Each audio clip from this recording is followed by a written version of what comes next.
Sometimes, without ever saying it out loud, the quiet thought kind of creeps into the heart. And that's this: if I'm doing my part, God better do his. Now, it rarely gets spoken, but deep down, it's easy to kind of carry that unspoken assumption.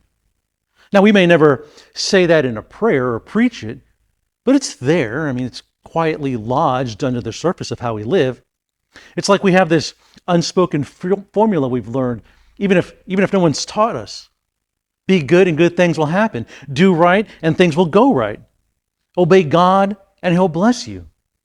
And then when life goes sideways, when tragedy interrupts, when prayers feel like they bounce off the ceiling, when everything we thought was stable suddenly crumbles, we start doing this spiritual math.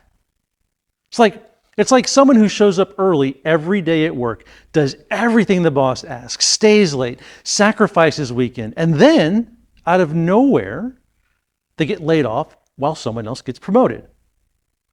That's the kind of disillusionment people feel spiritually. God, I've been faithful, I've served, I've prayed, I've tithed, I've raised my kids to follow you. I've honored you the best I knew how.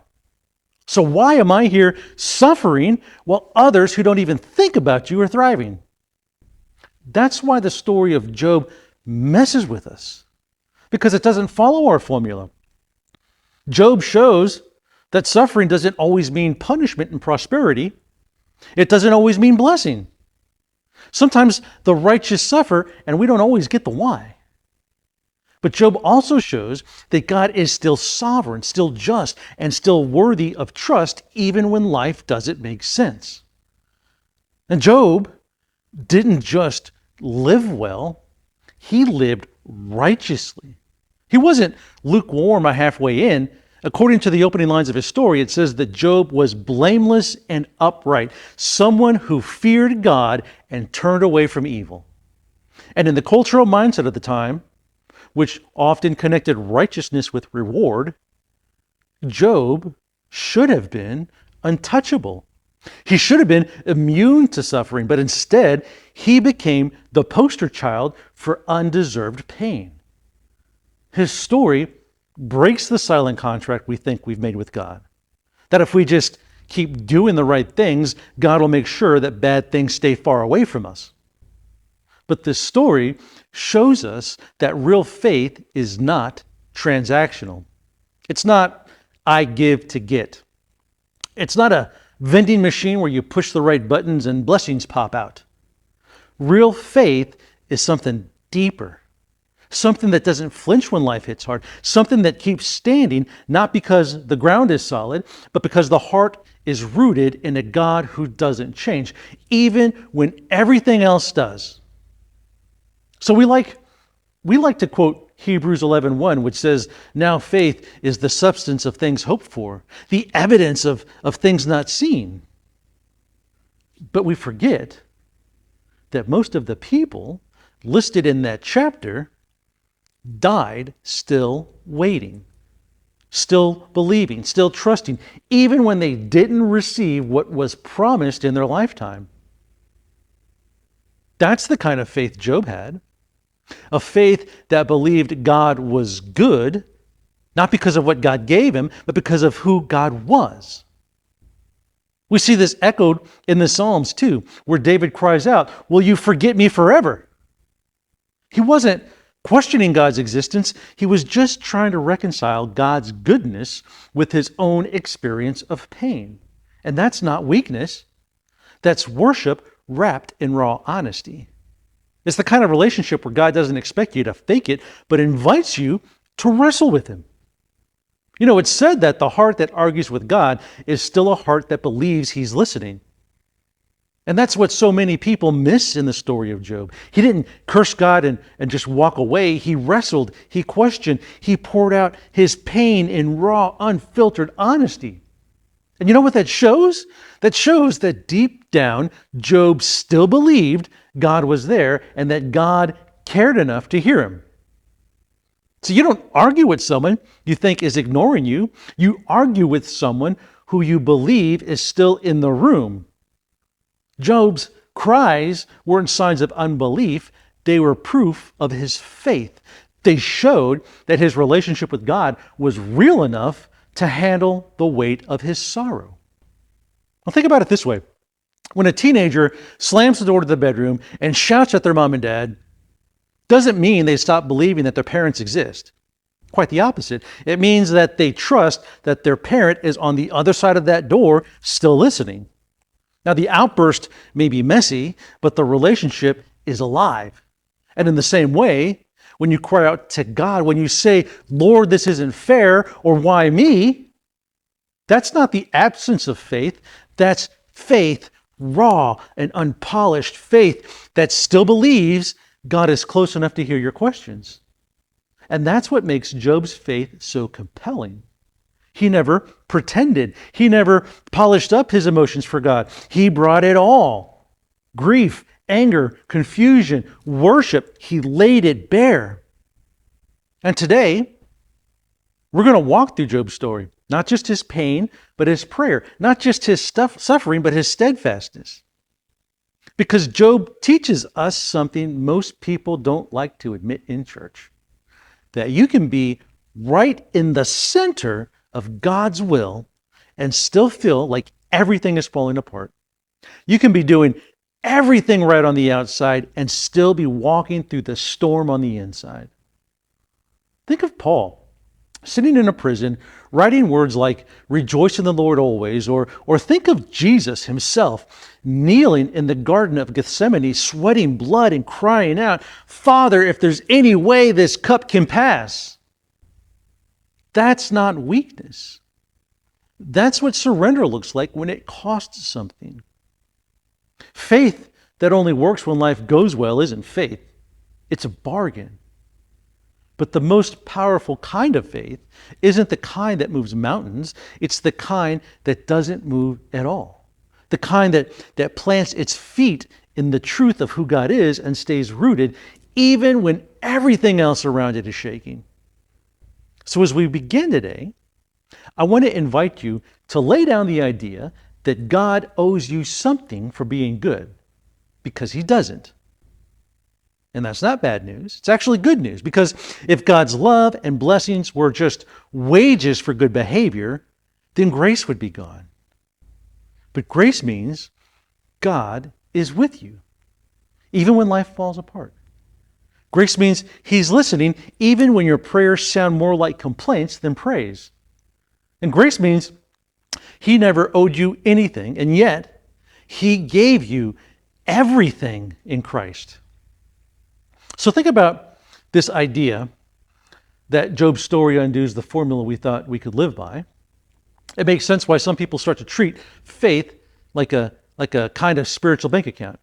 If I make my deposits and prayers and church attendance do the right thing, then surely God will give me withdrawals when I need them. And like I said, somewhere along the way, we've learned to measure faithfulness by outcomes. We think if I obey, I should be blessed. If I avoid sin, I should avoid suffering. If I say the right prayers and live the right way, then things should work out. And when they don't, we either think something's broken in us, or worse, something's broken in God. But this thought isn't new. This is the same thinking Job's friends brought to his doorsteps while he was sitting in ashes. And his friends weren't monsters. They were just working with the theology that they grew up with. In their worldview, blessings were proof of righteousness, and suffering meant you'd sinned. And that idea didn't just come out of nowhere. Their culture taught it. And even part of Israel's wisdom tradition emphasized it. If you live right, life goes right.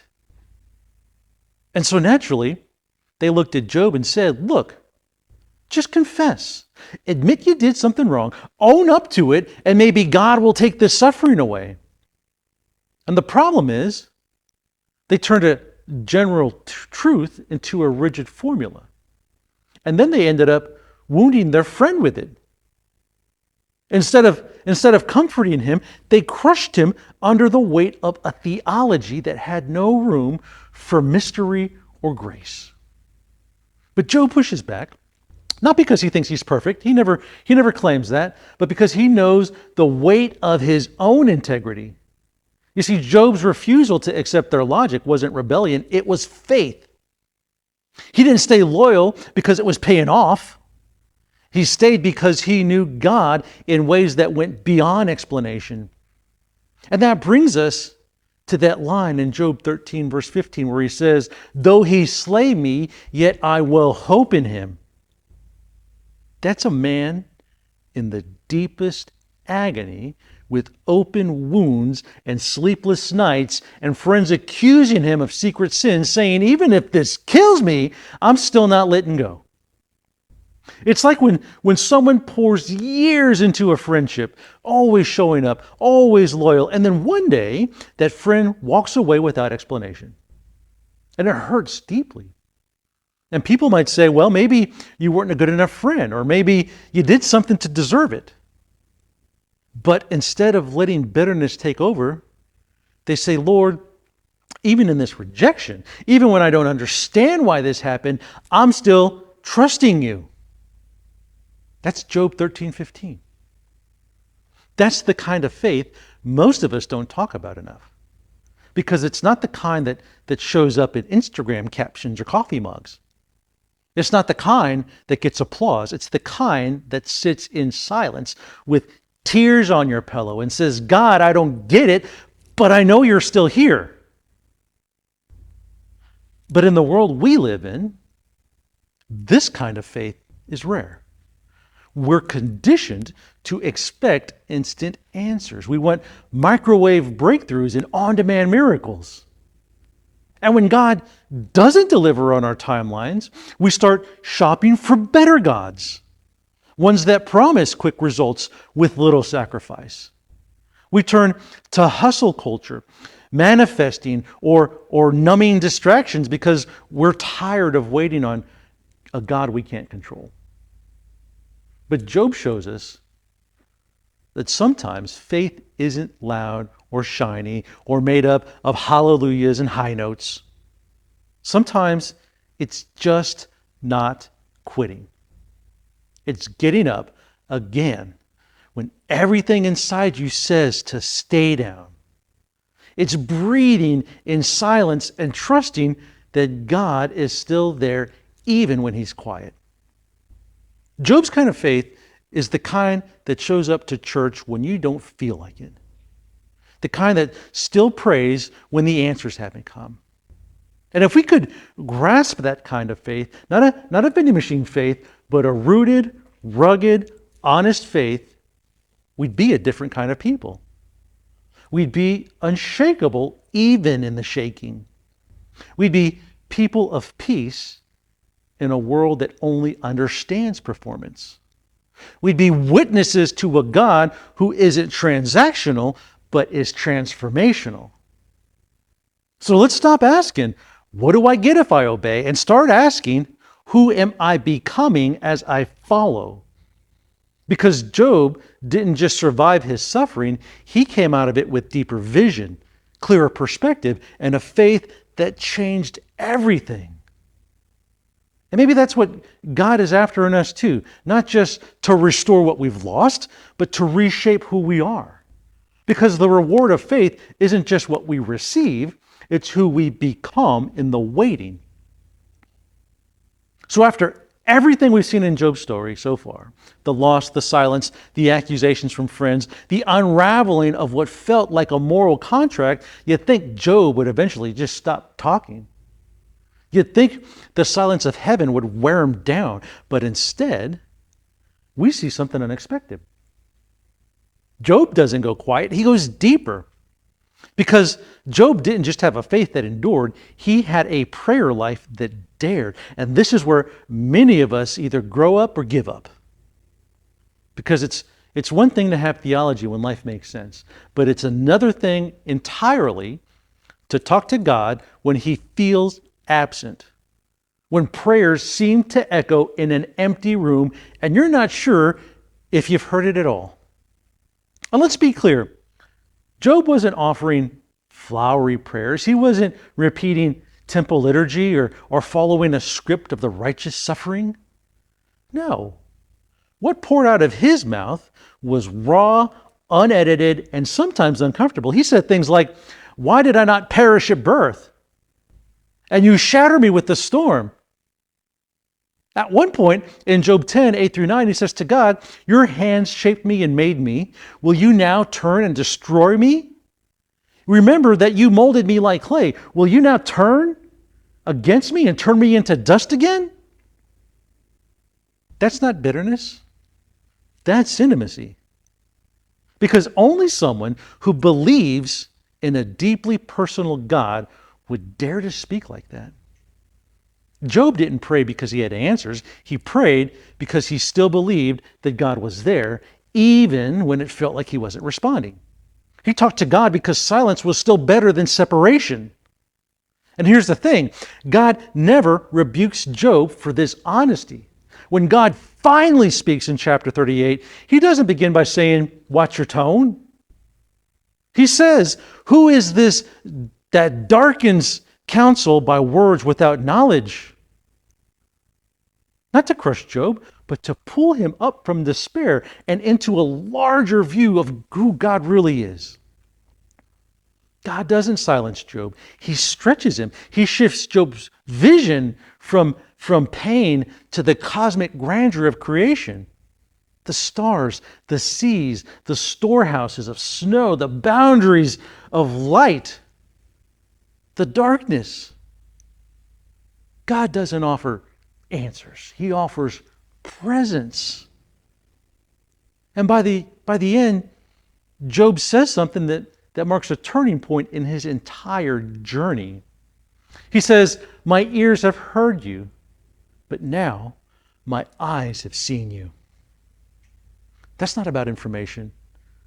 That's about encounter. That's what honest prayer leads to.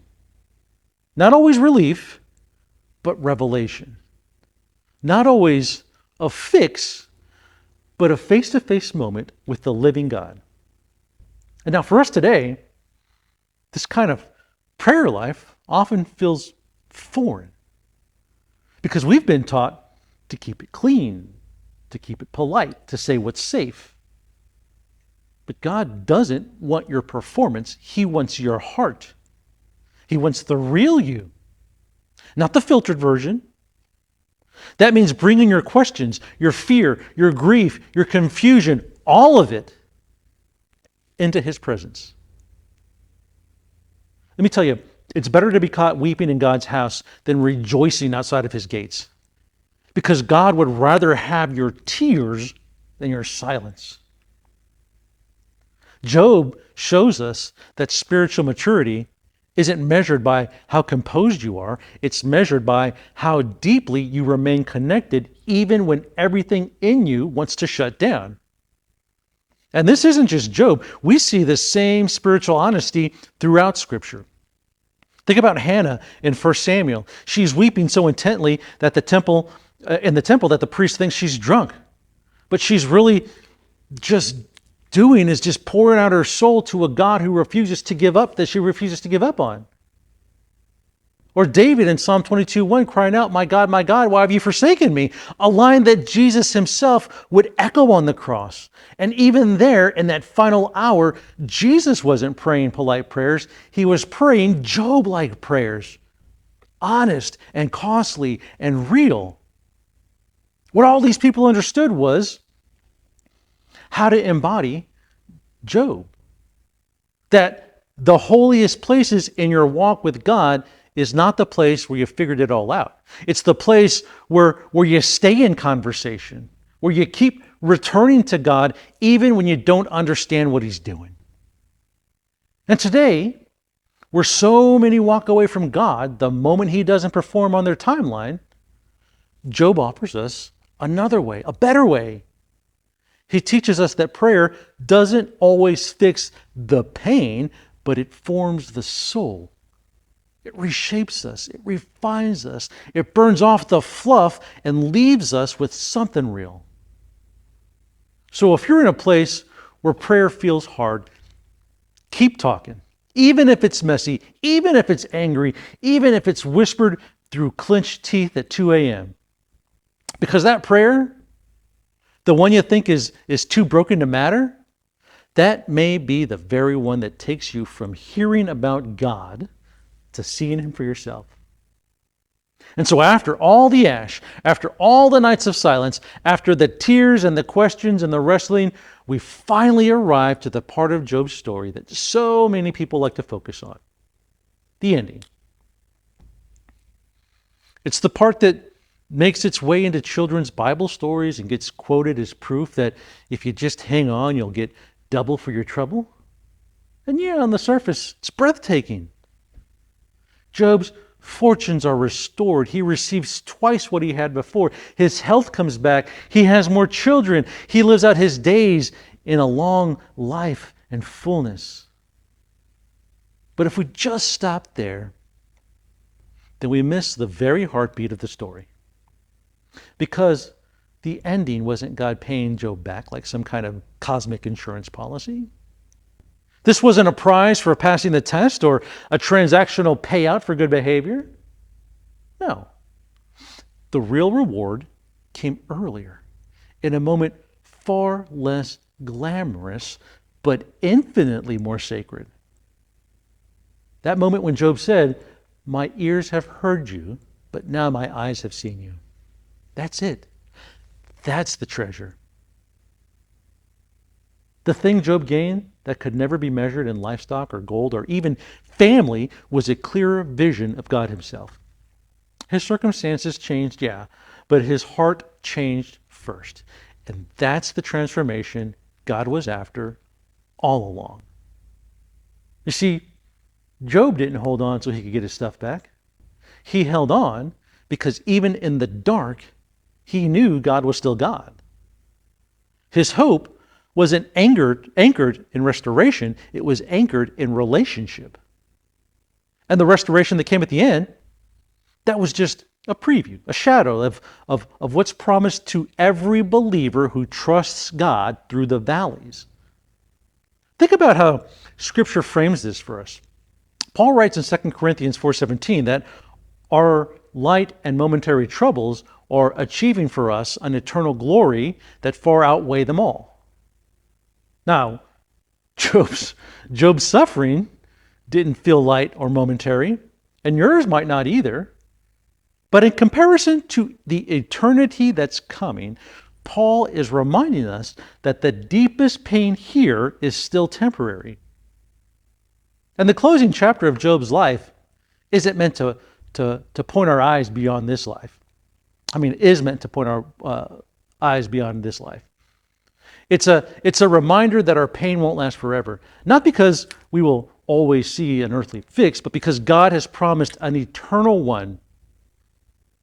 Revelation 21:4 gives us that glimpse. He says, He will wipe every tear from their eyes. There will be no more death or mourning or crying or pain, for the old order of things has passed away. That means that even if the blessings never come the way we imagine, even if the double portion doesn't show up in our bank accounts, our relationships, our bodies, God is still enough. That's where this story pushes against our modern expectations. We want happy endings, right? We want them now, not later. We want quick turnarounds and Instagram testimonies.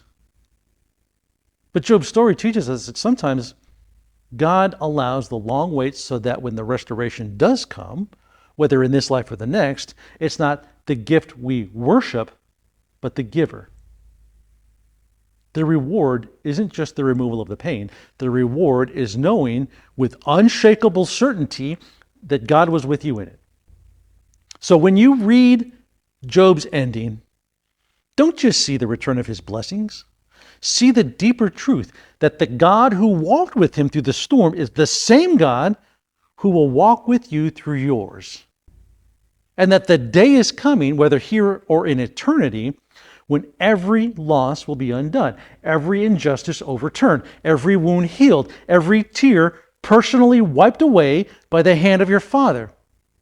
That's not just restoration, that's resurrection hope.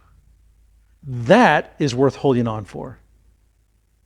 So what's this mean for us right now? in our lives, in our homes, in our jobs, in the moments that nobody sees. It means that real faith might not always get you out of the fire, but it will always keep you from standing while you're in it, standing alone while you're in it. It means you can be raw, you can be brutally honest with God, and He will never turn His back on you.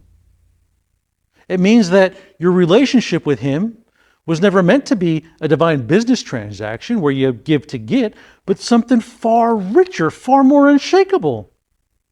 Faith that isn't transactional doesn't say, what's in it for me if I obey? It says, even if I get nothing else, you're still God and I'm still not letting go. And if Job's life teaches us anything, it's this. God isn't absent in your suffering. He may be hidden for a season, but He's never gone. He may seem silent, but He's still speaking in ways you can't yet see.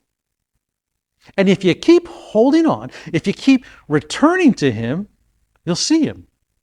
Not just hear about Him, not just sing about Him, but see Him. Maybe not today, maybe not this year, but you will. And when you do, like Job, you'll be able to say, now my eyes have seen you. So as we close, let me leave you with this picture. Some of you right now are walking through your own Job season. The days feel heavy, the nights are long, the prayers just seem to come back unopened, and life just doesn't feel fair. And you've thought about quitting.